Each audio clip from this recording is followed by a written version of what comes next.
going on, you guys? My name is Rage and we are back today with once again now another Famine Scourge video on difficulty 8. As you guys can see, time recording 9 days, 13 hours remaining, but I was able to get my highest score yet, being 1.5 million in difficulty level 8. So in today's video, we're going to be going through the characters and teams I use for each specific node. I didn't want to make this a over comprehensive video just because I've already done that with the difficulty 6 and 7. But what I will do is I am going to attach the nodes 5 and nodes 10 footage at the end of this video. So if you guys are interested in see how my Young Avengers play out those two nodes specifically, I'll add that so that way you guys can have the context overall. But otherwise, yeah, we're going to just go through the scourges that I recommend. This is what I actually used, a total of 127 points in difficulty 8 to actually get through and unlock the 1.5 million run.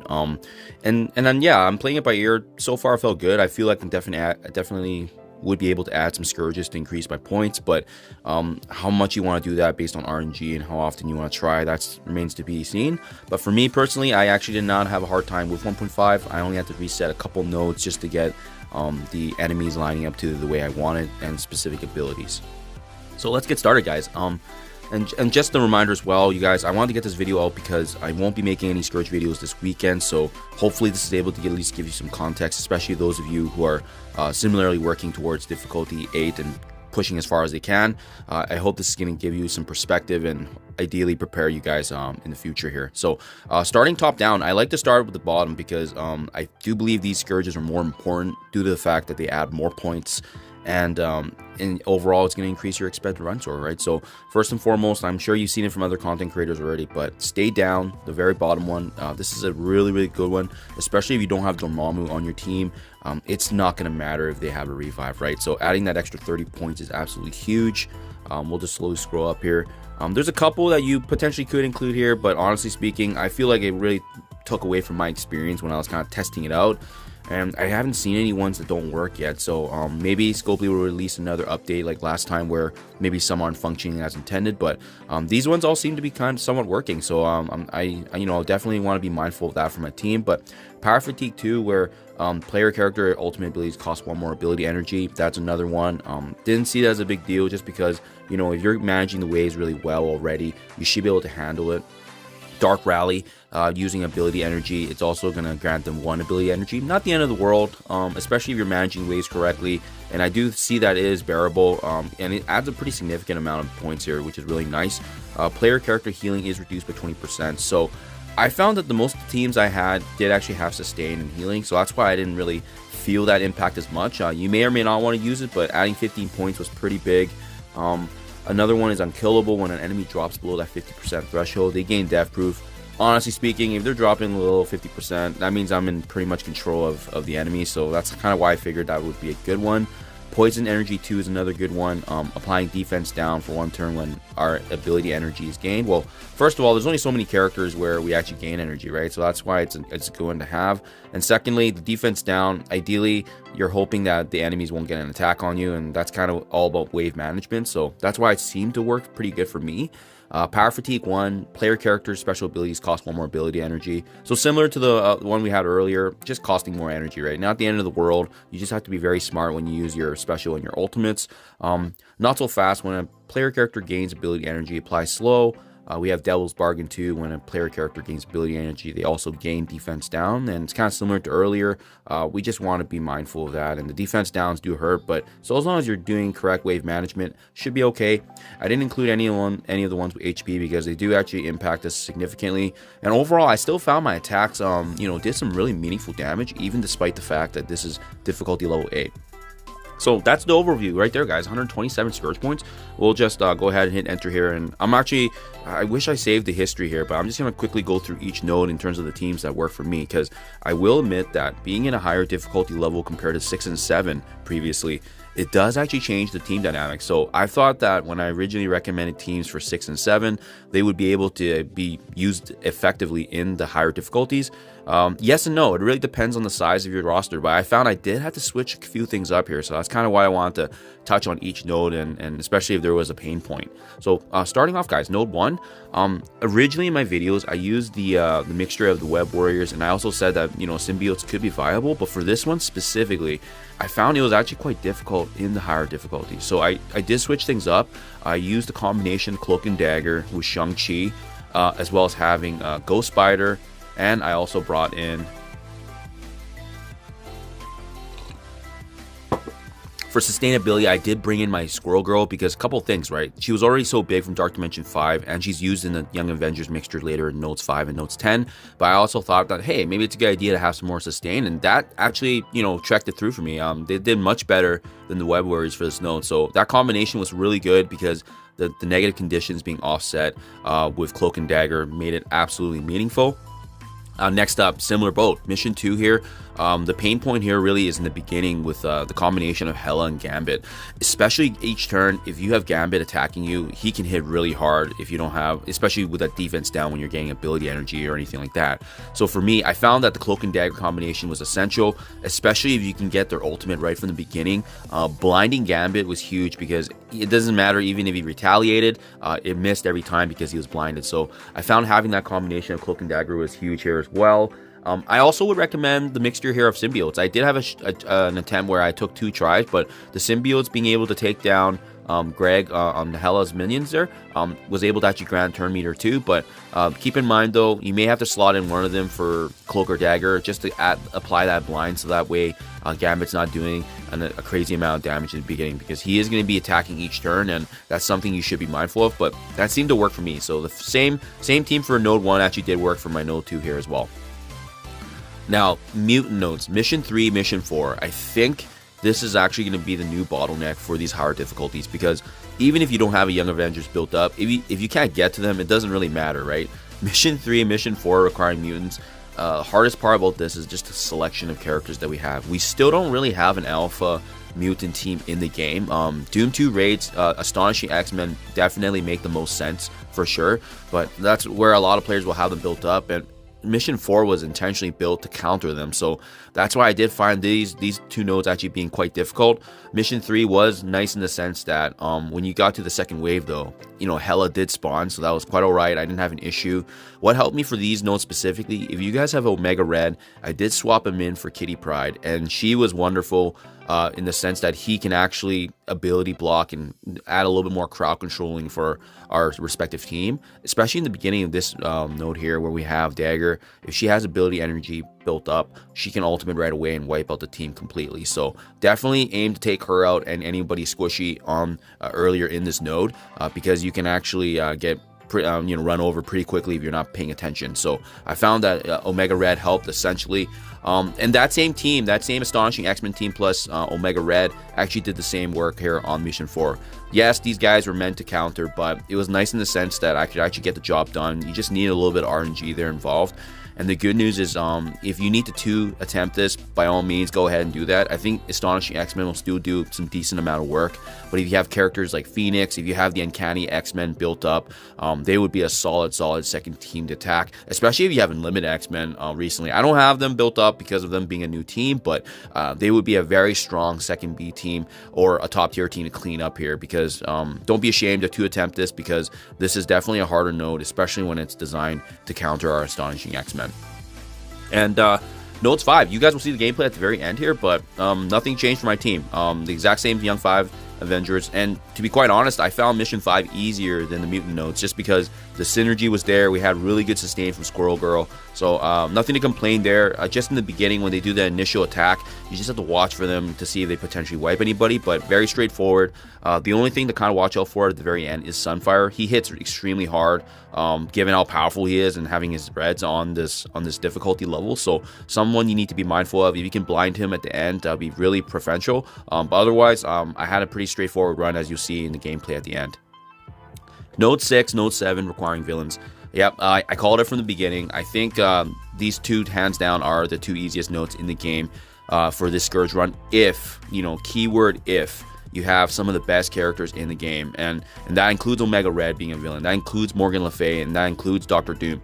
If you don't have those 3, you're in for a rough ride, because those 3 characters make it essentially that almost becomes an audible battle for Mission 6 and 7. There's nothing to really say about them because they're not that hard. You take down key characters like Shang-Chi, Icarus, it's going to be a smooth experience. Mission 7, same thing.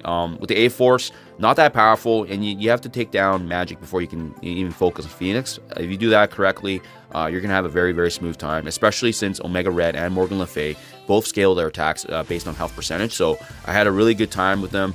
And keep in mind, guys, you can also use the combination here of the Darkhold team. So that's what I did. I used those 3, and then I also combined it with Agatha Harkness and Doctor Strange Heartless, and they seemed really, really good for these nodes. So that's the 5-character team that I use. Mission 8, Mission 9, requiring Cosmic Mystic. Now, this is where, depending on your roster and characters, it got definitely interesting. We have a good array of characters like Adam Warlock, Silver Surfer. We actually can use Doctor Strange Heartless once again.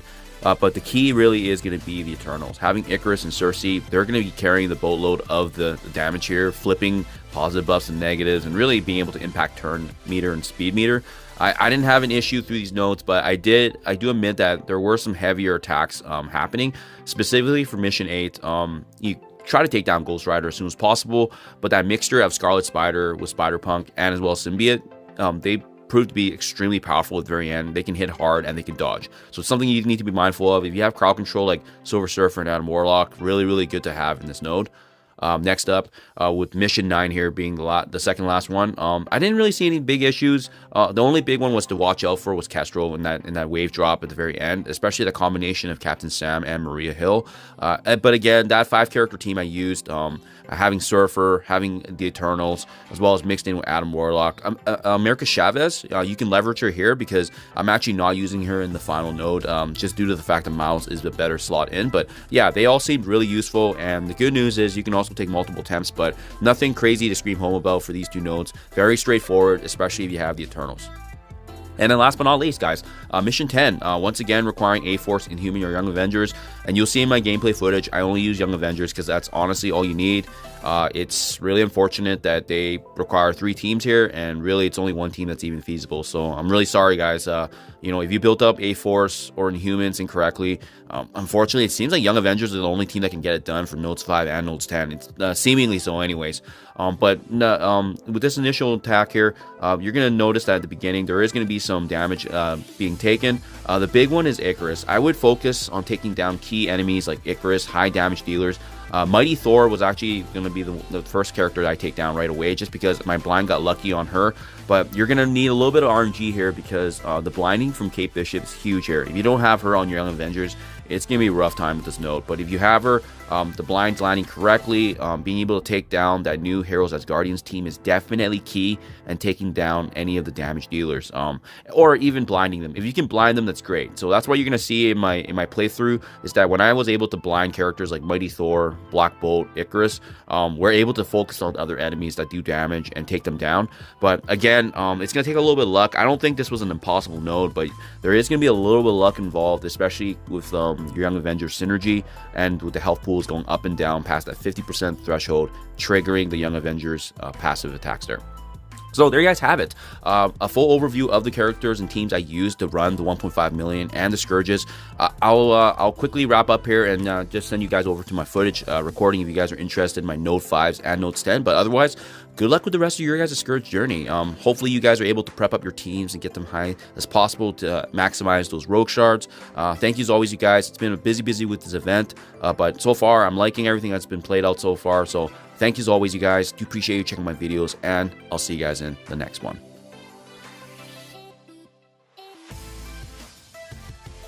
So here we go, guys. My Young Avengers is going to definitely be the key here, but you're going to see, similar to my earlier videos, the key for this one is actually waiting for the damage to kind of get laid out on us at the very beginning here. It's going to be extremely crucial to pay attention to that, because of the fact that this is why the Young Avengers are the only feasible team to actually get through it, because of the damage they can impact first. But the other thing to be mindful of is watch for that Taskmaster ultimate. We don't want to be using Squirrel Girl's healing and special just yet until Taskmaster ults.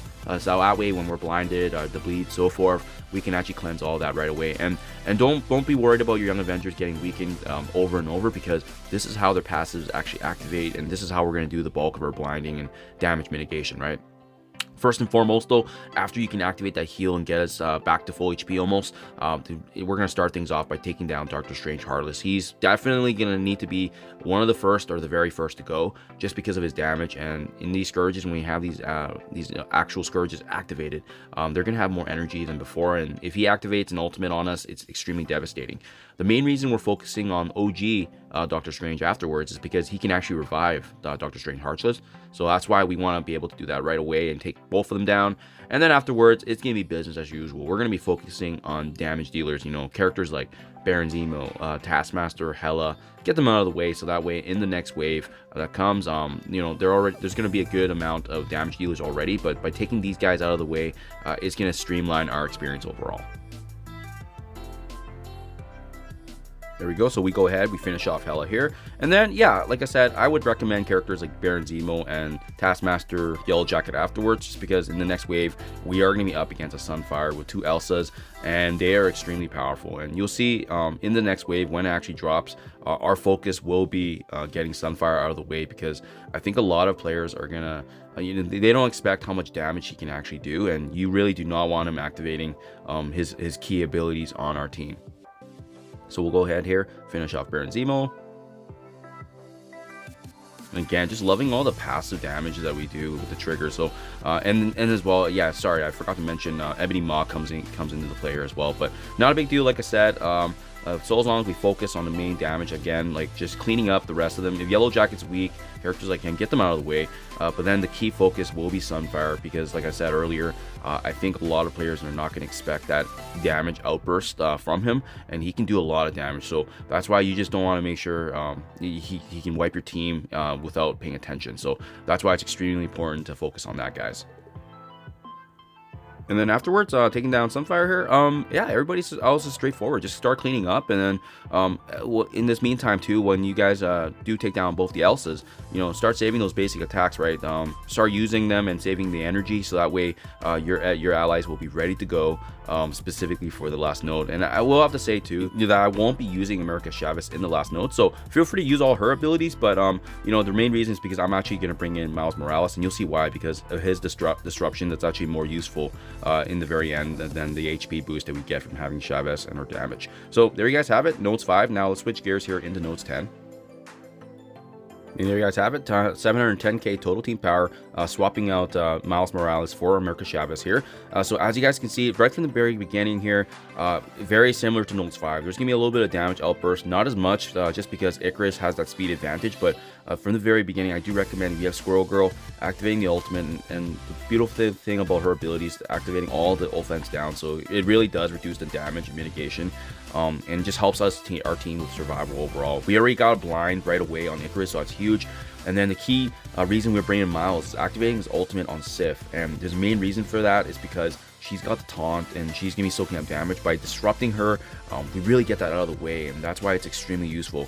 And then afterwards, I do actually switch gears right away and focus on Mighty Thor.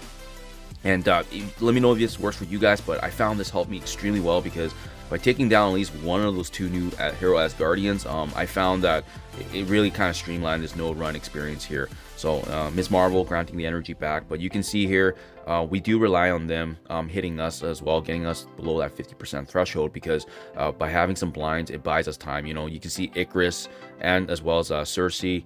Icarus, as well as Chavez, and as well as Valkyrie, all of them getting that blind earlier. So it really helps us in terms of the damage mitigation and controlling these waves that come. But Mighty Thor is almost down, so taking her down, and this is the one thing, you can't really prevent Miss Marvel from getting her taunt, because she's going to be that off taunt that just triggers every time, and we can't worry about that. But good news is she's not powerful in this node. She's actually pretty squishy here, so not a big deal. We switch gears after the taunt goes off, finish off here Mighty Thor, and now we can actually focus on other damage dealers. But again, because of the fact that I know that Icarus was blinded, I go ahead and actually resume attacking Valkyrie.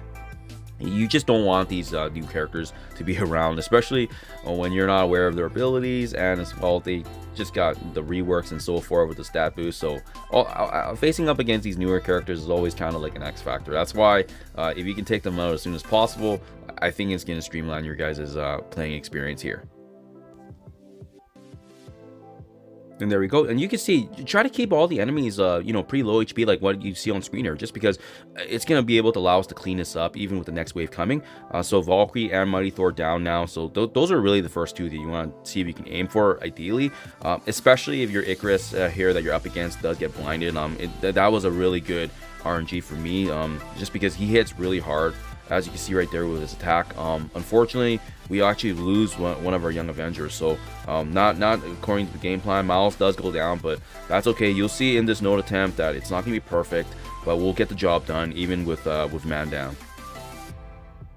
And cleaning up those clones and minions there, you can see at 7 out of 12 enemies remaining, it is actually going to prompt the next wave. And this is where it's also going to get a little bit dangerous. And you may or may not need some luck involved here. But again, because of those passive attacks triggering, we got lucky in the sense that you can see here both Venom and Icarus having those blinds. And then me activating the ultimate there to apply a blind on Black Bolt. So if you have a situation like that, I still think it's doable for sure, just because the blinds really do buy us time.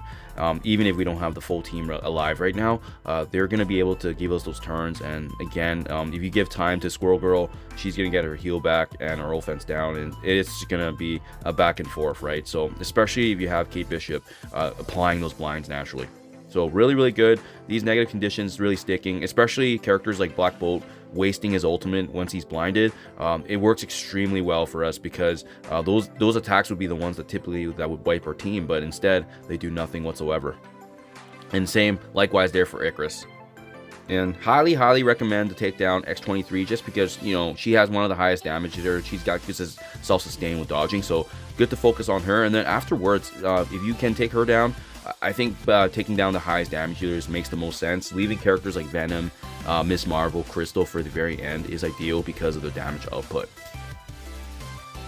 And fast forwarding here, just to save you guys a bit of time, having taken down now Icarus, we focus on Black Bolt, finishing him off. Unfortunately, we only have 3 young Avengers left, but you know, to be quite honest, these 3 are the 3 that you want alive. So that's the reason why they're positioned like that. So I intended the ones in between to actually fall, so that's why. That way any adjacent attacks does go well for us. But yeah, leaving both Crystal and Venom at the very end, you can pretty much auto this.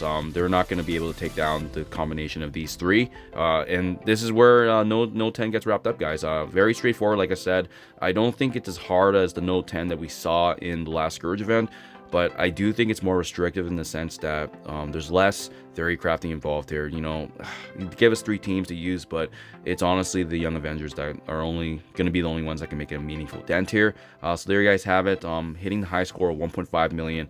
I hope this helps you guys in your preparation and videos as well. Thank you as always, and see you guys in the next one.